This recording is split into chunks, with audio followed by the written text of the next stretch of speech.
Hi everyone and welcome to the PlantStock channel. If we haven't met yet, my name is Jesse and today we're going to focus on Oatly and what's going on with the stock that's basically taken a plunge like never before. Now I just wanted to make a quick video for you folks out there because I understand that there might be a lot of nervous investors out there and also show that there might be an opportunity here now given the recent stock price, right, and the price to sales, something we're going to talk more about in the video. But just be aware, this is not a deep level video. I just wanted to get this news out there as quick as I could because I'm pressed for time at the moment. Now, before we get to it, as always, I would truly appreciate an early thumbs up to help spread the video to more people out there. If you haven't subscribed to the channel yet and you are interested in companies like Oatly, Beyond Meat, Tattoo Chef, and the Very Good Food Company to name a few, make sure to subscribe and don't forget that bell button.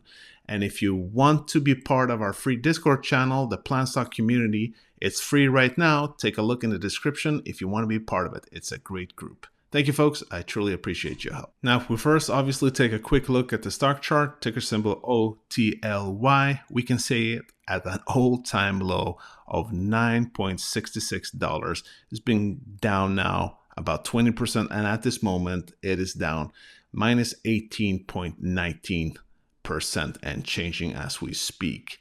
So what is the biggest reason for this? Well, obviously, they just had a Q3 report. It was earlier today. And let's just take a look at what actually analysts out there actually expected them to have today and this year. Well, they were averaging an estimate of about $185. The low estimates here was $179, right? So, and also for this year, the average estimates, in the end of Q4 for the whole year, they're expecting almost $700 million, 694 here. That's the average, right? And even the low estimates is 684. So out of all these analysts, I mean, there's 16 people here, right? That these are the kind of high numbers they have. So if they aren't fulfilled, obviously it's going to take a plunge. So average estimate in Q3, 185. So this is what they got. So the revenue for Q3 was actually $171.1 million, almost $15 million miss. Now that's a high miss. Obviously, might not have been Oatly's own expectations, but still, that's a huge miss. Still, they did get almost 50% increase compared to 114.7 million in the prior year. So in that way, it's good. But also they got a miss here when it comes to the gross profit, which was 26% compared to the last year, which was 31.3%. So again, if we take a look at Market Watch here that came out a few hours ago with a statement here is that, again, they got only, if you compare it to what estimates was $171 million, people on the street thought it would be about 185.6 million. So almost 15 million less. And the other bigger thing here is that Oatly is now guiding for about $635 million for the whole year of 2021, whilst the street thought it would be 694 million, right? That's a huge difference too. So the same thing with Beyond Meat here. The expectations have become much lower, and obviously the street is reacting very strongly here. And this takes me back to actually Q1 earnings for Beyond Meat back in March, April, when most analysts believed that they would reach about $112 to $114 million, right, for Q1, but they got only 108. So there were between 4 to 6 million different there, and the company stock just plummeted. I don't remember if it plummeted this much actually, but then imagine now being $15 million off. So I guess it's not so strange if you live in the whole Wall Street world that you'll have this kind of big numbers when you would be this wrong in the estimates. And again, I'm not sure if that was Oatly's own expectations. So this is what the company is doing now. They're stating here that the company is investigating a quality issue in one of its production facilities and says that it will likely have to destroy inventory and will lose sales in the EMEA region. And if you didn't know what that is, that's Europe, the Middle East, and Africa together.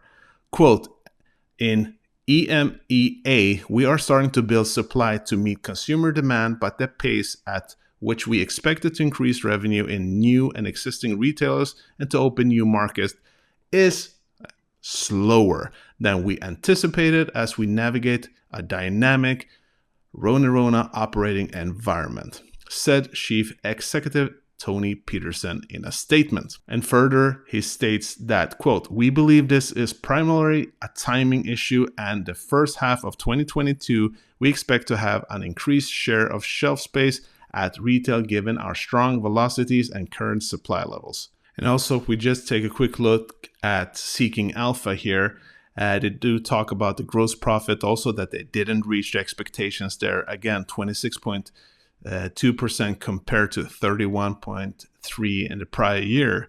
And as explained here, the gross profit margin decline was primarily due to the higher logistics expenses in the EMEA and the Americas, as well as higher container rates for shipments for this whole area to Asia, a change in channel and customer mix primarily in the Americas, as well as short-term challenges related to scaling up production capacities at Ogden at the Utah facility. So basically, there are a lot of things here that hasn't really clicked, right?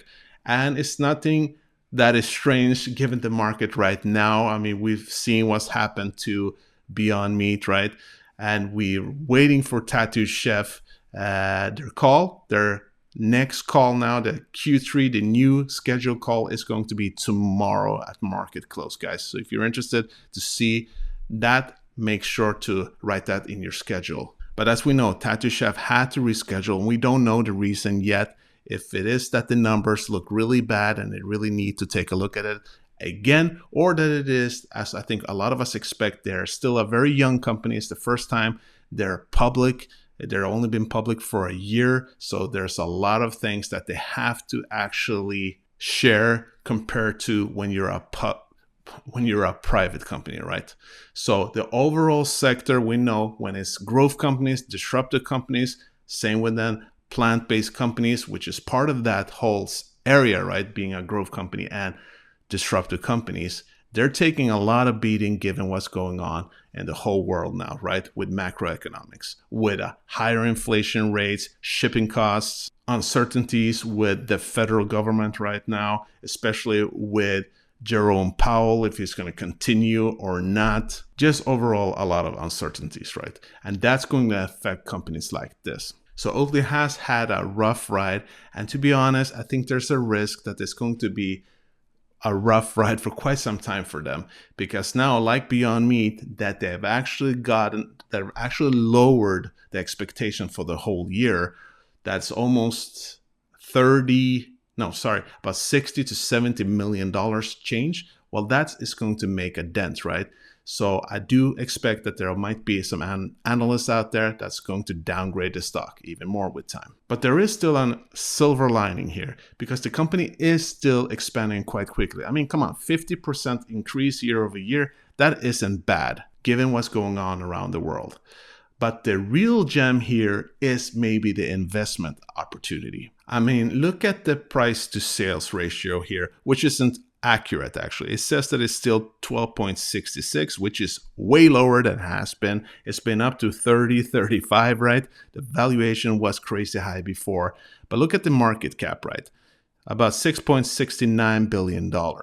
And if they are expecting to get about $635 million, the price to sales should actually be, when Yahoo Finance has updated, around 9 to 10. That's an amazing number for a company that was up to about 30, 35.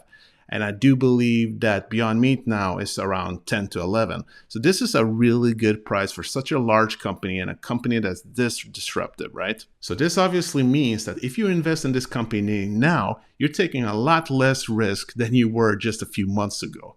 So especially if you're long-term in this company. But mind you, like I said before, it doesn't mean that this company this stock still can't get more punishment in the months ahead, given that analysts might downgrade it. But I still believe that this company in the long term still has a lot to offer, given that they are one of the largest plant-based companies out there, and they are trying to disrupt the traditional dairy industry altogether. Folks, is this a company that you're interested in investing in? Let me know down in the comments. But for now, that was it for today, and I hope you got a lot of value from today's video. And if you did, make sure to smash that like button and help me out. And if you want to keep getting more information regarding this company, then subscribe to this channel and don't forget that bell button. And again, if you want to be part of the free Discord channel, take a look down in the description. It's a great community. Be part of it. Thank you, folks. And don't forget, this was not financial advice. It's important to do your own due diligence and invest safe. Thank you, folks. Have a great Monday. Hope to see you soon, and peace out.